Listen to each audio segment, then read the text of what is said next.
Dear student, good morning all of you student. आज हम लोग बात कर लेते हैं अपने उन प्रिय विद्यार्थियों के संबंध में जिन्होंने अभी हाल ही में कुछ समय पूर्व हाई स्कूल की परीक्षा उत्तीर्ण की है।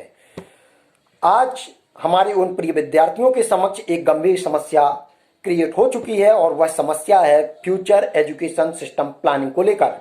जैसा कि आप लोगों को मालूम होगा, बहुत से ऐसे विद्यार्थी होते हैं जिनका पहले से ही निर्धारित होता है कि उन्हें आगे की एजुकेशन के लिए किस प्रकार के सब्जेक्ट का चुनाव करना है। उन्हें साइंस लेना है, आर्ट लेना है या फिर कॉमर्स लेना है, इत्यादि सब्जेक्ट का चुनाव वो पहले से ही कर लेते हैं। लेकिन इसके साथ ही साथ बहुत से ऐसे विद्यार्थी होते हैं जिनका कि खुद का कुछ पूर्व निर्धारित नहीं होता है और फिर वह किसी अन्य के शिकार हो जाते हैं। तो आज मेरा जो टाइटल है वो है फ्यूचर एजुकेशन सिस्टम, जो कि स्टूडेंट के संबंध में है और उसी के संबंध में मैं आप यहाँ जो है आज चर्चा करने वाला हूँ। तो आप लोगों को स्टूडेंट मालूम होगा कि जो हाई स्कूल की परीक्षा उत्तीर्ण कर विद्यार्थी आता है वो किसी भी विषय विशेषज्ञ का तो ज्ञानी नहीं हो सकता है और ना ही उसे आगामी जो एजुकेशन सिस्टम पद्धति है उसे इतना ज्ञान होता है। तो आज हम जो है इन्हीं संबंध में बात करने वाले हैं। तो आइए आज हम लोग बात कर लेते हैं। सबसे पहला हमारा जो है टॉपिक है कि स्टूडेंट के मन में क्या जो है प्रश्न उठता है। तो जो हमारे स्वयं के जो अनुभव के आधार पर मैं आप लोगों को शेयर कर रहा हूँ, बता रहा हूँ कि एक जो विद्यार्थी होता है हाई स्कूल की परीक्षा उत्तीर्ण करने के बाद उसके मन में कुछ 3-4 प्रश्न उत्पन्न होते हैं। जैसा कि पहला प्रश्न होता है कि एक विद्यार्थी किस प्रकार का सब्जेक्ट चुने जो उसे फ्यूचर प्लानिंग के लिए एक महत्वपूर्ण साबित हो।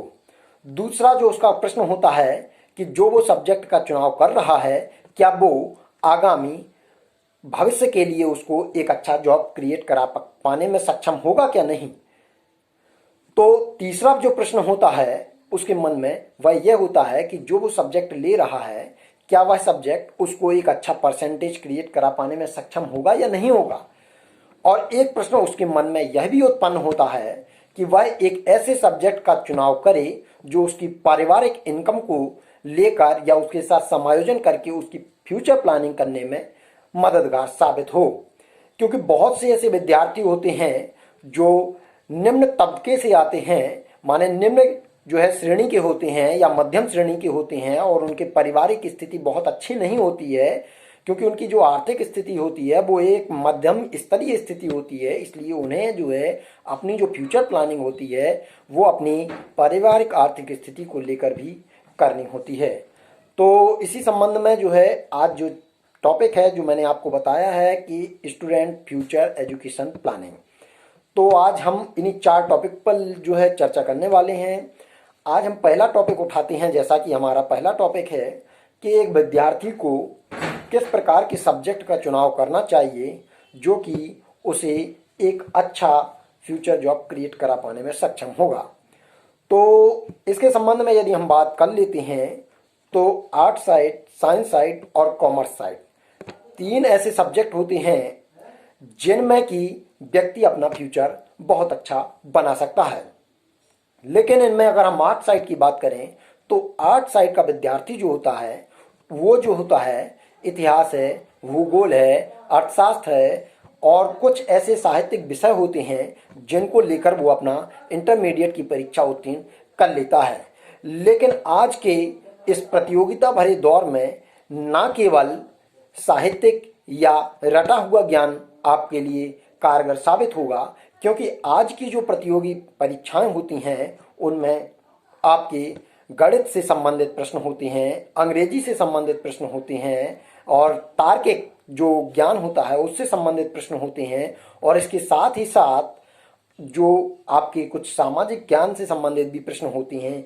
तो आर्ट साइड के विद्यार्थियों के लिए यहाँ थोड़ा सा प्रतियोगी परीक्षाओं में अपने आप को साबित करना कठिन होता है। लेकिन हाँ, इन विद्यार्थियों के लिए एक बहुत अच्छा जो अपॉर्चुनिटी होती है वो होती है बड़ी बड़ी प्रतियोगी परीक्षाएं जैसे आईएएस, पीसीएस और यूपीएससी। लेकिन यहाँ भी आज के इस प्रतियोगी भरे दौर में गणित को शामिल कर दिया गया है, इंग्लिश को शामिल कर दिया गया है और इसके साथ साथ जो है तार्किक ज्ञान जिसे हम सीसेट कहते हैं उसको भी शामिल कर दिया गया है। तो यहाँ भी उनके लिए एक गंभीर समस्या क्रिएट हो चुकी है। तो आर्ट साइड का विद्यार्थी या तो अपना जो है फ्यूचर प्लान एजुकेशन पद्धति माने कि टीचिंग लाइन में ला जा सकता है, और या फिर वो होम ट्यूशन या फिर जो उसकी छोटी छोटी जो है जॉब होती हैं उनमें अपनी किस्मत को आजमा सकता है। मैं ये नहीं कह सकता हूँ कि वो कंपटीशन को फॉलो नहीं कर सकता है या उसमें वो फाइट नहीं कर सकता है, क्योंकि करने के लिए तो बहुत कुछ है और एक साधारण व्यक्ति भी कर लेता है। और दूसरी बात, आपने अगर देखा हो तो इतिहास इसी बात का गवाह है कि जो निम्न श्रेणी के लोग होते हैं और इतिहास वही रचते हैं। अब हम बात कर लेते हैं साइंस ग्रुप की। तो साइंस ग्रुप के हमारे विद्यार्थियों के लिए सबसे महत्वपूर्ण जो होता है वो होता है क्षेत्र इंजीनियरिंग लाइन। इंजीनियरिंग लाइन का क्षेत्र होता है हमारे साइंस ग्रुप के विद्यार्थियों के लिए, और साइंस टेस्ट जो होता है वो भी एक जो है साइंस ग्रुप का विद्यार्थी ही बन पाता है। और इसके साथ साथ वो टीचिंग लाइन में भी जा सकता है साइंस साइड का विद्यार्थी, और इसके साथ वो जो आपका क्षेत्र है नर्सिंग या चिकित्सीय क्षेत्र, इनमें भी वो अपनी किस्मत आजमा सकता है। ठीक है, क्योंकि विद्यार्थी यहाँ जो है हर एक सब्जेक्ट की अपनी कुछ खूबियाँ होती हैं, उनको लेकर उसकी जो है ऐतिहासिक संरचना बनती है। अब ऐसा तो मैं नहीं कह सकता हूँ कि एक आर्ट साइड का विद्यार्थी या डॉक्टर बन जाए, या फिर एक जो है चिकित्सीय क्षेत्र का व्यक्ति जो है वो एक आपका जो है साहित्यकार बन जाए, तो ये तो कहीं संभव नहीं हो पाएगा। तो इसीलिए जो है साइंस साइड के विद्यार्थियों की भी अपनी एक अहम भूमिका होती है चिकित्सीय क्षेत्र में, वैज्ञानिक के क्षेत्र में और एक इंजीनियरिंग के क्षेत्र में। इनके लिए जो है सबसे बड़ी समस्या यह होती है कि अगर हाई स्कूल के बाद व्यक्ति जो है साइंस ग्रुप को चुनता है तो उसका जो है सबसे महत्वपूर्ण सब्जेक्ट होता है मैथ और फिजिक्स, साथ में केमिस्ट्री। इन तीन सब्जेक्टों का बहुत मजबूत होना जरूरी है। और मैं आपको एक बात ये बता देता हूँ कि जो मैथ वाला व्यक्ति है वो जो है चिकित्सीय क्षेत्र में बहुत ही कम संभावनाएं होती हैं जो है वो उस क्षेत्र में चला जाए, क्योंकि वहाँ जो है बायो वाले विद्यार्थियों के लिए एक महत्वपूर्ण और सुनहरा अवसर होता है। इसीलिए जनरली ज़्यादातर जो है चिकित्सीय क्षेत्र में बायो ग्रुप के विद्यार्थी ही जा पाते हैं। लेकिन एक बात यहाँ देखने की जरूर है, ध्यान रखने की भी ज़रूरत यहाँ यह है कि यदि व्यक्ति इस क्षेत्र का चुनाव करता है तो उसकी जो पारिवारिक स्थिति है वो भी आर्थिक रूप से मजबूत होना चाहिए, क्योंकि आप इंटरमीडिएट की परीक्षा उत्तीर्ण करने के बाद या तो आप नर्सिंग लाइन में जाएंगे या फिर आप इंजीनियरिंग लाइन में जाएंगे और या फिर आप डॉक्टरी लाइन में जाएंगे, और इन तीनों क्षेत्र में जो है एक अच्छी आर्थिक स्थिति वाला ही आगे बढ़ सकता है। क्योंकि आपको मालूम होगा अगर चिकित्सीय क्षेत्र में जाना है तो आपको नीट क्वालिफाई करना होगा, और नीट क्वालिफाई करने के लिए आपको एक अच्छी जो है प्रिपरेशन की ज़रूरत होती है, और इसके लिए जो कोचिंग इंस्टीट्यूट होते हैं उनकी काफ़ी मोटी फीस होती है जो कि एक साधारण व्यक्ति भुगतान नहीं कर सकता है। और इसके साथ ही साथ अगर हम बात कर लेते हैं बीटेक या फिर आपकी नर्सिंग की, तो इस क्षेत्र में भी आपको एक बहुत मोटी रकम की आवश्यकता होती है। और साथ ही साथ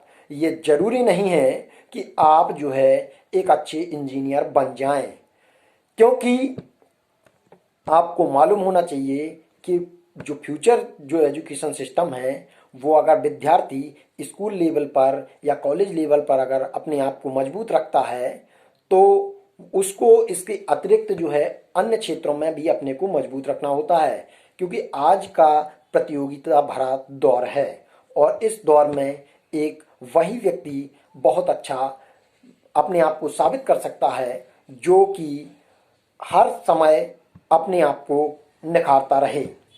क्योंकि व्यक्ति को अग्रसर होने के लिए निरंतर चलना जरूरी है। जिस प्रकार समुद्र का पानी, नदियों का पानी निरंतर बहता रहता है तभी वो स्वच्छ और साफ दिखाई देता है, और वहीं तालाब के पानी की अगर हम बात करें तो वो एक जगह पड़ा पड़ा सड़ जाता है। ठीक उसी प्रकार एक विद्यार्थी के लिए भी है। मैं बिल्कुल ये नहीं कह सकता हूँ कि कोई विद्यार्थी किसी क्षेत्र में सक्सेस नहीं हो सकता है। बात निर्भर करती है उसकी खुद की विचारधारा, व्यक्तित्व पर और उसके खुद के फ्यूचर प्लानिंग को लेकर। अब तीसरे ग्रुप की हम बात कर लेते हैं, ये हमारा कॉमर्स और वाणिज्य ग्रुप। अगर हम वाणिज्य ग्रुप या कॉमर्स ग्रुप की बात कर लेते हैं तो ये भी अपने आप में एक अहम भूमिका अदा करता है एक सामाजिक संरचना में। अगर आप विद्यार्थियों को बहुत सी ऐसी समस्याएं कॉमर्स ग्रुप को लेकर होती हैं और बहुत सी ऐसी शिकायतें होती हैं कि कॉमर्स ग्रुप में एक अच्छा स्कोप नहीं है, कॉमर्स ग्रुप एक साधारण सब्जेक्ट है, इसको लेकर हमारा कोई फ्यूचर प्लान नहीं हो सकता है, हम एक अच्छी जॉब क्रिएट नहीं कर सकते हैं, या फिर कॉमर्स ग्रुप में इंटरेस्टेड नहीं है। तो अगर हम बात कर लेते हैं इन सारे प्रश्नों के समाधानों की, तो प्रिय विद्यार्थियों, आप लोगों को ये ध्यान रखना होगा कि सब्जेक्ट कोई भी हो उसका अपना एक मुकाम होता है। अब हम बात कर लेते हैं कॉमर्स ग्रुप के विद्यार्थियों के संबंध में कि जो कहते हैं कि कॉमर्स के क्षेत्र में कोई स्कोप नहीं है, तो सबसे ज़्यादा अगर कहीं स्कोप है तो वो कॉमर्स ग्रुप के क्षेत्र में ही है, क्योंकि कॉमर्स जो होता है वो एक अकाउंटिंग और बिजनेस से रिलेटेड सब्जेक्ट होता है, और यह सब्जेक्ट जो है आपके हर क्षेत्र में महत्वपूर्ण है। और अगर एजुकेशन सिस्टम से अगर हम कॉमर्स को हटा देते हैं तो सारी जो एजुकेशन सिस्टम पद्धति है वो पंगु हो जाएगी। पंगु का मतलब होता है यहाँ विकलांग, क्योंकि जब आप आर्थिक गतिविधियों को नहीं ध्यान में रखेंगे तो फिर आगे की जो है व्यावसायिक संरचना को कैसे आगे बढ़ा पाएंगे। तो इसके लिए बहुत महत्वपूर्ण सब्जेक्ट होता है कॉमर्स। अब बात कर लेते हैं कि कॉमर्स के क्षेत्र में क्या उपलब्धियां हैं, क्या स्कोप है। अब जैसे कि साइंस का विद्यार्थी कहता है कि मैं आईआईटी करूंगा, आईआईटी जो है साइंस के क्षेत्र की एक बहुत बड़ी उपलब्धि होती है, और मैं ये नहीं कह रहा हूं कि वो एक अपने आप में साधारण चीज है, वो एक असाधारण चीज है और वो साधारण व्यक्ति के लिए नहीं हो सकती है, क्योंकि उसके लिए विशेष व्यक्ति या नुमाइंदे की जरूरत होती है, और उसमें निरंतर एजुकेशन सिस्टम को अपने आप को अप्रूव करना जरूरी होता है। यदि आप अपनों को अप्रूव नहीं करेंगे, अपने आप को जो है आगे बढ़ाएंगे नहीं या आपको रिन्यूअल नहीं करेंगे, तो आप उस क्षेत्र में अग्रसर नहीं हो सकते हैं। इसके बाद अगर हम बात कर लेते हैं, डियर स्टूडेंट, तो हम यहाँ बात आप कर रहे थे कि कॉमर्स ग्रुप के विद्यार्थियों का क्या स्कोप होता है। जैसा कि मैंने आप लोगों को बताया है कि साइंस साइड के विद्यार्थियों के लिए अगर कोई कंपटीशन सबसे बड़ा होता है और वो इंजीनियरिंग बनना चाहते हैं या फिर डॉक्टर बनना चाहते हैं, तो इंजीनियरिंग के लिए सबसे बड़ा कंपटीशन आईआईटी होता है, जिसमें विद्यार्थियों को एडमिशन मिल पाना या उस क्षेत्र में उसको जो जा पाना एक बहुत बड़ा कठिन कार्य होता है। और अगर बात करें बायो ग्रुप के विद्यार्थियों के लिए, तो उनके लिए नीट जो होता है जिससे कि वो डॉक्टरी की पढ़ाई कर सकते हैं, बहुत बड़ा जो है एक स्कोप होता है इनका ये, और जिस क्षेत्र में जो है जाना साधारण बात नहीं होती है। ठीक उसी प्रकार कॉमर्स ग्रुप के विद्यार्थियों के लिए सबसे बड़ी जो परीक्षा होती है, जो कि आईआईटी और नीट के इक्विवेलेंट मानी जाती है या इससे भी ऊपर होती है, वो होती है सीए की परीक्षा। सीए की नेशनल और इंटरनेशनल पर परीक्षाएं होती हैं, जिसमें कि कॉमर्स जो कि विद्यार्थी जो होते हैं 12th क्लास में जो कॉमर्स ग्रुप के विद्यार्थी होते हैं वही केवल इसमें बैठ सकते हैं, और 12th क्लास में जो कॉमर्स वाला विद्यार्थी होता है वो सीए की परीक्षा उत्तीर्ण करने के बाद जो है एक अपना अच्छा जॉब क्रिएट कर सकता है। हालांकि उसे जॉब ढूंढने की जरूरत नहीं होती है, खुद जॉब उसे ढूंढती ढूंढती आती है। जैसे आईआईटी का विद्यार्थी जो होता है उसे कंपनी खुद जो है लेने आती है और जो है उसका फाइनल नहीं हो पाता है और उसे ले जाती है, ठीक उसी प्रकार सीए वाले विद्यार्थी को स्वयं कंपनी आती है और सेकेंड ईयर में ही उसको बुक करके चली जाती है। और अगर हम बात करें इसके अतिरिक्त की, तो सीए की बात जो है मैंने जैसा कि बताया, तो सीए को उसको थोड़ा और मैं बता देता हूं। तो सीए जैसा कि आपको बताया, सीए का मतलब होता है चार्टर अकाउंटेंट। आप कहीं भी नेट पर सर्च करके देख सकते हैं कि सीए की क्या वैल्यू होती है, सीए का क्या कार्य होता है, उसका क्या अहमियत होती है एक कंपनी में, एक सरकारी सेक्टर में उसका क्या अपना महत्वपूर्ण योगदान होता है। ये सारी चीजें आप अगर नेट पर सर्च करेंगे तो खुद ही समझ जाएंगे कि सीए अपने आप में क्या एक बड़ी उपलब्धि है। इसके बाद अगर हम बात कर लेते हैं तो वो होता है सीएस। सीएस को हम बोलते हैं कंपनी सेक्रेटरी। कंपनी सेक्रेटरी जो होता है वो भी अपने आप में एक बहुत बड़ी उपलब्धि रखता है, क्योंकि कंपनी सेक्रेटरी का भी कोर्स या कोई जो है डिग्री लेना आसान बात नहीं होती है। वो भी नीट और सीए के और साथ ही साथ आईआईटी के इक्विवेलेंट मानी जाती है। इसीलिए आपको ऐसे विद्यार्थी बिरले ही मिलेंगे, माने कि बहुत कम देखने को मिलेंगे कि मैंने सीए कर लिया, मैंने सीएस कर लिया। रीजन क्या होता है कि कॉमर्स ग्रुप के विद्यार्थियों को इन सारी चीज़ों को बताने वाला भी तो चाहिए, मार्गदर्शन देने वाला भी तो चाहिए। जैसा कि मैंने अभी आपसे कहा है कि लोग जो है बहकावे में आ जाते हैं, पड़ोस में उन्होंने कहा बीटेक कर लिया तो मैं भी बीटेक करूँगा। अब आपको ये मालूम ही नहीं है कि मैंने आर्ट साइड से इंटर किया है, मैंने बोले बीटेक करूँगा, या फिर आपको उस क्षेत्र की जो है जानकारी नहीं है और फिर आप उसमें चले जाते हैं और अपनी लाइफ को बेकार कर लेते हैं, क्योंकि आप उस लेवल में नहीं हैं। रीजन क्या है कि आपको उन विषयों की समझ नहीं है और उन विषयों तक पहुंचने के लिए, उनको पढ़ने के लिए और उनको जानने के लिए एक उचित मार्गदर्शन की ज़रूरत होती है, जो आपको नहीं मिल पाया। इसीलिए जो है आप लोग परेशान हो जाते हैं। अब भाई कॉमर्स ग्रुप के विद्यार्थी हैं तो कॉमर्स की लाइन में आप जाइए, हालांकि आपको सारे ऑफर खुले होते हैं। कॉमर्स ग्रुप एक ऐसा ग्रुप होता है जिसके लिए सारे जो है स्कोप खुले हुए होते हैं। आप एसएससी में जा सकते हैं, आप पुलिस में जा सकते हैं, आप रेलवे में जा सकते हैं, आप बैंक में जा सकते हैं, आप फाइनेंस सेक्टर में जा सकते हैं, आप सीए बन सकते हैं, सीएस बन सकते हैं, और जो स्टैटिक्स से स्पेशल पोस्ट निकलती हैं उसमें आप एलिजिबल होते हैं।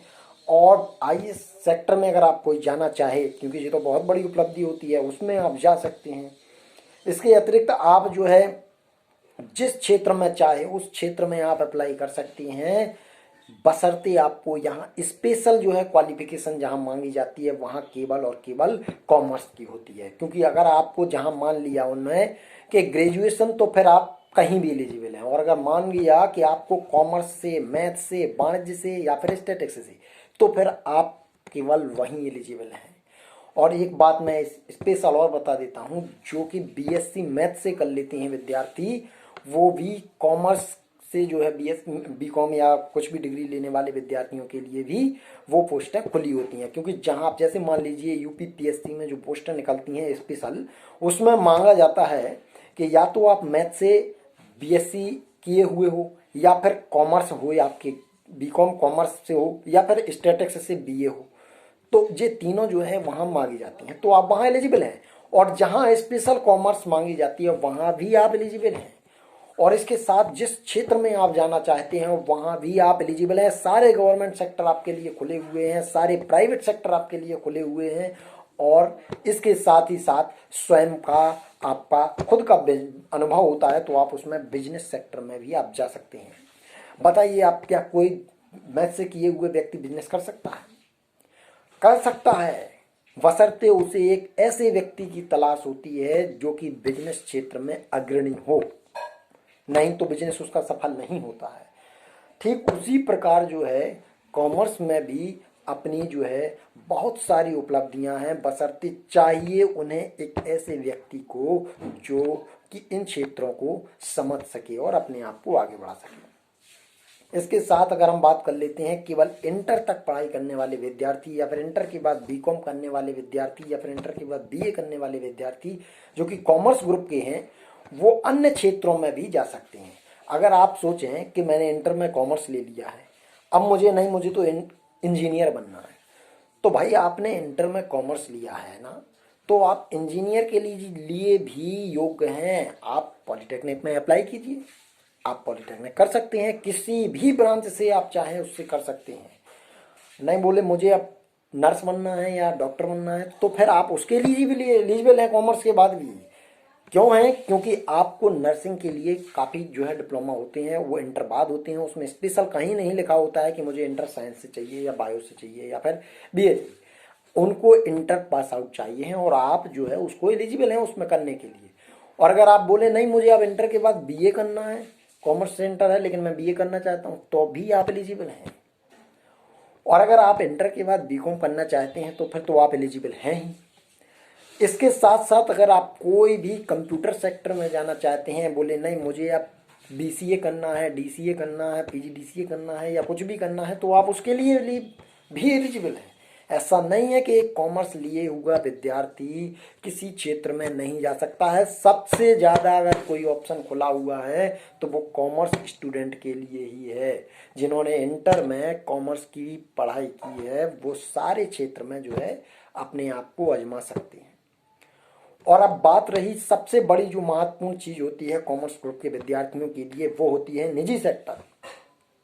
आपने देखा है आज के समय में बड़े बड़े मॉल खुल रहे हैं, बड़ी बड़ी कंपनियां खुल रही हैं, छोटे छोटे बैंकिंग संस्थाएं खुलती जा रही हैं और बहुत सारी ऐसी कंपनियां, सेक्टर हैं, शोरूम हैं।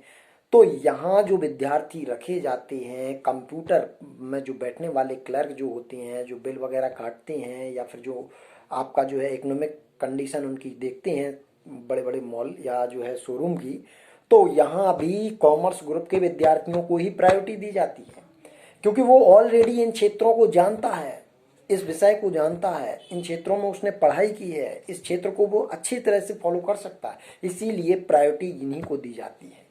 और अगर आप स्वयं इसे आजमाना चाहते हैं तो आप प्रैक्टिकल कर सकते हैं। साथ ही साथ आप खुद का बिजनेस भी यदि चाहें तो खोल सकते हैं, क्योंकि कॉमर्स ग्रुप में जो है बिजनेस ऑर्गेनाइजेशन माने कि एक कंपनी कैसे बनती है, कैसे उसे हम क्रिएट करते हैं, कैसे उसको हम संचालित कर सकते हैं, भूमि, पूंजी, श्रम, ये सारी चीजें कहाँ से लाएंगे, कैसे बनेगी, ये सारी चीजें जो है आपको कॉमर्स ग्रुप के अंतर्गत समझाई पढ़ाई जाती हैं।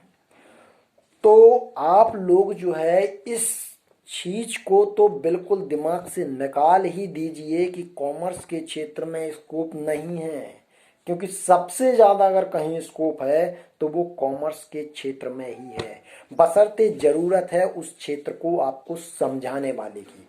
मैं ये बिल्कुल नहीं कह रहा हूं कि मैं आपको एक प्रॉपर गाइडेंस दे सकता हूं, लेकिन मैं जो आपसे कह रहा हूं वो 100% सही है और इसे आप लोग आजमा सकते हैं, प्रैक्टिकली कर सकते हैं। आप मेरे वीडियो को घर में लोगों को आप दिखा सकते हैं, वो खुद बताएंगे कि जो सर ने बताए हैं जो है आर्ट साइड, साइंस साइड और कॉमर्स साइड के जो फैक्ट हैं वो बिल्कुल सही हैं। तो आप ये, मैं नहीं कह रहा हूं कि मेरी गाइडेंस को मान लीजिए और कॉमर्स सब्जेक्ट को सिलेक्ट कर लीजिए, बिल्कुल मेरा ये कहना नहीं है। मेरा कहना ये है कि आप जो है एक प्रॉपर गाइडेंस लीजिए और इसके बाद भविष्य की रूपरेखा बनाइए, क्योंकि जो एजुकेशन सिस्टम है, यदि आपने इंटर को एक बार कर लिया है तो ऐसा नहीं है कि आप उसे दोबारा करेंगे, क्योंकि समय बहुत संक्षिप्त होता है और लाइफ को जो है इम्प्रूव करना है, डिक्रीज नहीं करना है। इसीलिए वो सब्जेक्ट चुनिए जो केवल 5 बातों पर विशेष महत्व देता हो। नंबर 1, आपकी स्वयं की परिवार की आर्थिक स्थिति को देखकर। ऐसा नहीं है कि मैंने इंटर बोले मैं तो मैथ से करूंगा और फिर बोले मैं तो भैया डॉक्टर बनूंगा। अब डॉक्टर बनने के लिए भाई एक अच्छी मोटी रकम की जरूरत होती है और परिवार जो है उस चीज को फॉलो नहीं कर पाया तो आपकी पढ़ाई बेकार हो गई। फिर आप बोले यार चलो ठीक है बीए कर लेते हैं, तो यहाँ आपकी लाइन बिगड़ गई और आपका जो है फ्यूचर बेकार हो गया, क्योंकि आपने यहाँ साइंस और मैथ पढ़ लिया और यहाँ फिर आप आर्ट पढ़ रहे तो आप बीए में भी परसेंटेज नहीं बना पाएंगे, है ना। और ठीक उसी प्रकार जो होता है आगे की सारी चीजें हैं, तो इन सारी चीजों को भाई आपको देखना है, समझना है। तो मेरा जो कहना मतलब है कि 4 चीजों पे ध्यान दीजिए। सबसे पहले एक अपनी आर्थिक स्थिति, फिर दूसरा नंबर एक अच्छा परसेंटेज जो है देने वाला सब्जेक्ट, और तीसरा पॉइंट जो होता है वो होता है आपका एक अच्छा फ्यूचर जॉब देने वाला सब्जेक्ट, और चौथा पॉइंट जो होता है वो होता है आपको एक अच्छा जो है एजुकेशन सिस्टम और एक अच्छा बैकग्राउंड देने वाला सब्जेक्ट होना चाहिए, और जो आपकी जो है मनपसंद चीज भी होना चाहिए। हालांकि मनपसंद के लिए तो देखिए क्या होता है, जैसे मान लीजिए उदाहरण के तौर पर अगर हम समझें, एक दुकान पे गए, अगर उसने हमें, जैसे मान लीजिए हमें कुछ सामान लेना है और उसने उसी चीजों को काफी कुछ वैरायटी सामने रख दी, तो हम भ्रमित हो जाते हैं कि हम किस चीज को ले लें। तो ठीक इसी प्रकार यहां भी है। तो किसी के कहने पर, किसी के बहकाने पर या किसी के जो है मोटिवेट करने पर, मैं खुद की बात भी कर रहा हूं, तो कहना जो है मेरा केवल इतना है कि आप एक अच्छा सब्जेक्ट चुनिए जो आपको एक अच्छा फ्यूचर दे सके। ऐसा नहीं है कि किसी के कहने पर कुछ भी ले लिया और फिर फ्यूचर बेकार। बहुत से ऐसे होते हैं, आपके आसपास भी देखने को मिल जाएंगे, काफ़ी समाज में मिल जाएंगे, अपने रिलेशन में भी मिल जाएंगे कि भैया पहले उनने बोले बीटेक कर रहे थे, अब उनने फिर क्या किया, उनने बोले बीएड कर लिया। तो ये जो है एक गलत है। आपने बीएड कर लिया, अच्छी बात है, अभी आप साइंस में परफेक्ट है ना। अब बीएड करने के बाद एजुकेशन सिस्टम में जाइए, टेट निकालिए, वहाँ एनवायरनमेंट पढ़िए, साइंस वो क्या नाम हिस्ट्री ज्योग्राफी पढ़िए, तो वो आपको कहीं ना कहीं जो है समस्या क्रिएट कर जाएगी ना। करना तो फिर बेमन से ही पड़ेगा। तो भाई पहले से ही एक प्रॉपर गाइडलाइंस तैयार कीजिए और आप उसको जो है फॉलो कीजिए, तब जो है आगे आप जाइए। क्योंकि मैंने आपको सारी चीज़ों को जो है यहाँ आपको बता दिया है। और कॉमर्स जो है मेरे कहने के लिए या मेरे द्वारा आपको मार्गदर्शित करने के लिए या समझाने के लिए मैं कहूँगा commerce is the best subject of intermediate. क्योंकि कॉमर्स जो है वो आपको सारी लाइनें खोल देता है ना। तो आप उसे इंटर में सब्जेक्ट को चुन लीजिए और इसके बाद आप इसके बाद जिस क्षेत्र में जाना चाहें आप उस क्षेत्र में आप जा सकते हैं, है ना। अब बात मैं एक और आपसे कह देता हूं कि कंपटीशन क्षेत्र में कॉमर्स वाला विद्यार्थी बहुत ही अग्रणी भूमिका अदा करता है। क्योंकि कॉमर्स में आपको मैथ भी पढ़ाई जाती है थोड़ी, और आपको जो है हिस्ट्रिकल सब्जेक्ट जो होती हैं, जो थ्योरिकल सब्जेक्ट हैं, वो भी यहाँ पढ़ाए जाते हैं। इसके साथ साथ आपको प्रैक्टिकल यहाँ भी होता है। प्रैक्टिकल प्रॉपर वे में तो नहीं होता है, लेकिन आपको यहाँ जो सम्स वगैरह होती हैं वो प्रैक्टिकली फाइल के रूप में तैयार कराए जाते हैं। तो ये सारी चीज़ें आपको यहाँ ऑलरेडी मिल जाती हैं। तो आपकी एक अच्छी लर्निंग पावर मजबूत हो जाती है यहाँ इस सब्जेक्ट को लेने से। दूसरा, आपकी कैलकुलेशन पावर मजबूत हो जाती है। और तीसरा जो होता है, आप इस क्षेत्र में स्वयं को अग्रणी भी कर लेते हैं। तो ये सारी चीज़ें जो होती हैं आपको यहाँ मिल जाती हैं। और फिर इसके बाद आप जिस क्षेत्र में जाना चाहें आप जा सकते हैं, क्योंकि आप स्वतंत्र हैं, किसी के कहने या समझने से नहीं। लेकिन एक अच्छा फ्यूचर बनाने के लिए एक प्रॉपर गाइडेंस जरूरी है, बहुत जरूरी है। और इसलिए मैं आपको कहूँगा कि मैंने जो आपको वीडियो बना के दिया है, इस वीडियो को आप उसे भी दिखाइए जो आपको मोटिवेट करना चाहता है, और आप उसे भी दिखाइए जो आपके परिवार में आपको फ्यूचर प्लानिंग के लिए मार्गदर्शन दे रहे हो। आप उनको दिखाइए। आप अपने परिवार में छोटे बड़े जिनको भी आप दिखाना चाहें उनसे कहिए कि इस चीज़ को देखिए, क्या ये बात सही कह रहे हैं। फिर इसके बाद आप किसी सब्जेक्ट का चुनाव कीजिए। क्योंकि अगर आपने अभी फ्यूचर बना लिया तो आपका फ्यूचर हमेशा के लिए अच्छा रहेगा, और अगर अभी बिगड़ा तो फिर आपको मालूम है कि कंडीशन क्या होती है। इसे समझाना और बयां करना साधारण नहीं है, लेकिन फिर भी मैं आपसे यही कहूँगा कि आप सब्जेक्ट वो चुनिए जो आपको एक अच्छा जॉब, एक अच्छा फ्यूचर और एक अच्छा परसेंटेज क्रिएट कराने में मदद करें। किसी के कहने बहकाने पे नहीं आइए, क्योंकि ज़िंदगी आपकी है, जीना आपको है। क्योंकि वो उस सब्जेक्ट में मजबूत हो सकता है, लेकिन आप उस सब्जेक्ट में मजबूत हों जब ना।